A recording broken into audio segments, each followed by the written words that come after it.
going on with everybody? What's happening, family? Man, we got to talk about this man, Enes Kanter. Those of you who don't know who Enes Kanter is, he's um, an NBA player, I believe from Turkey.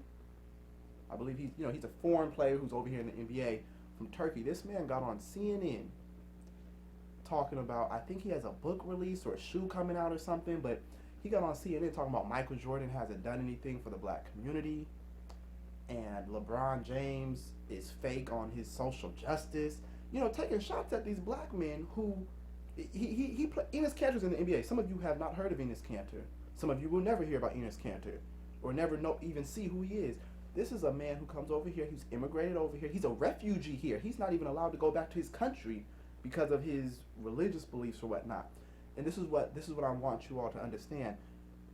We don't have an issue with an immigrant on a personal level, but when you're dealing with immigrants, even the people who I know who are immigrated over here to the country here, I don't let them talk disrespectful about me and my family and me and my family's history here, right? You can't come over here and then be saying, well, why can't black people figure it out? We figured it out. As I said, immigrants don't come over here and get their language banned. Immigrants don't come over here getting raped by white people in a successive manner, and immigrants don't come over here and get laws like you cannot gather in groups of 3 or more as black people have. Black people had to come over here and learn a new language. They not even learn a new language. They weren't allowed to learn the new language, but they also weren't allowed to speak their old languages. Black people were over here weren't allowed to read and write. When you come over here as an immigrant, you're allowed to learn to read and write, and you're allowed to learn how to read and write English over here because of what our family and our ancestors sacrificed for you to be able to go to schools. Every immigrant, every person of color that's over here, and they're riding buses, sitting where they want on the bus, they're able to go to community colleges, they're able to go to colleges, they're able to even go to real public access. All of that is based off of black people fighting for all of that stuff. Okay? So you don't let immigrants come over here talking mess. This man, Enes Kanter, in the NBA, I don't even know what team he plays for. It really doesn't even matter. This man comes over here. He's playing in a league that's ran by black people. He's not playing in a league in Turkey or Europe.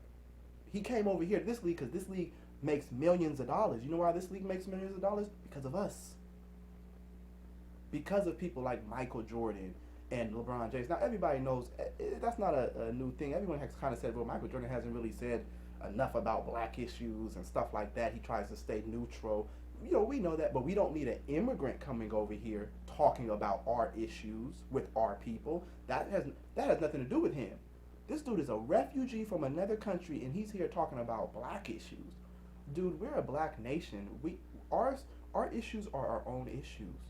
And if you're an immigrant here to this country, one of the best things you can do to help support black people is either support black people, understand black people, but definitely do not speak against black people.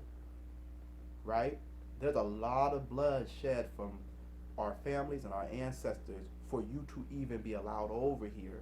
Honestly, there's a lot of blood shed, and a lot of people come over here and they take a civil rights class or African American history class. They learn from some white guy what they teach about African American history, which isn't true. There's so much history of our people who it's never taught. There's towns. I could give you guys so much history. I could give you all so much history of towns that were burned. I'm talking about just stuff that's never even made it to the history books. Then when you get to the history books, they're trying to take out even that. The MLKs, they don't even talk about that. They're trying to take out the actual truth of the history. They try to start our history from 1619 when it's a known fact that it was already black people here when Christopher Columbus got here. Okay, so black family, we're going to have to really, when it comes to immigration, a lot of our black political leaders, they're really fighting for immigration and stuff. And right now, the black culture is in a pandemic. We're in an epidemic. We're worldwide, all over the place being oppressed. Not just in America. This is a worldwide thing. So when you're trying to fight so much for other groups and your own group is getting murdered by the government that it pays, we're a group that pays taxes. We've been paying taxes for the long. They talk about black people were being overtaxed for about 50 years after they get out of slavery. They were being taxed wrongfully because they didn't have access as citizens to everything that citizens had, and they were still being taxed like they were. So, do we have so much reparations to get, and not reparations like waiting for a white person to have a change of heart. We're gonna have to force the issue. We're gonna have to make everybody so uncomfortable until they're like, give them what they want. Okay? Yeah. Enes Kanter was very out of pocket for that. When I saw that on CNN, I said, this man got on national television. He didn't speak against the cops who were killing. He hasn't spoken about all the unjust killings. He's gonna speak against a black man who really, Michael Jordan and LeBron James are the reason he gets paid so much because they make the league so hot. Everybody knows that after Michael Jordan, that's the reason why the NBA players got started getting paid even more through the roof. Michael Jordan made the league hot worldwide. That's how he probably knows about the NBA. It's from the Michael Jordan era. And he comes over here and speaks against Michael Jordan to a white woman.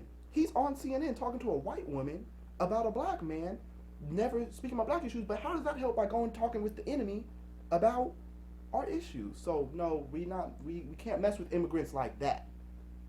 The immigrants like that should not come over here to a country that we have uplifted and supported and then come out here speaking against our own people, right? They need to either stay silent on the issues or support the fight against the oppressor class, okay?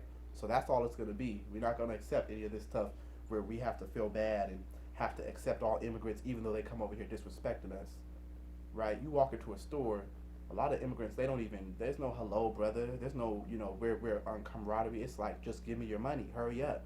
They speak it in their language about you at the nail shops. They speak it in their language about you at all these other places, right? There's no respect like, hey, these people are the reason we're able to come over here. These people are the reason why my children are able to go to the Harvard universities and the Princeton universities and the UCLAs and the USCs, right? We are the reason why. Our families, there was a lot of bloodshed for that to happen. We don't go to Turkey, where he's from, and go there for college and school and take their benefits. He's over here. As I said, we have nothing against immigrants on a personal basis, but there's a level of respect that needs to be had for the original people of this house.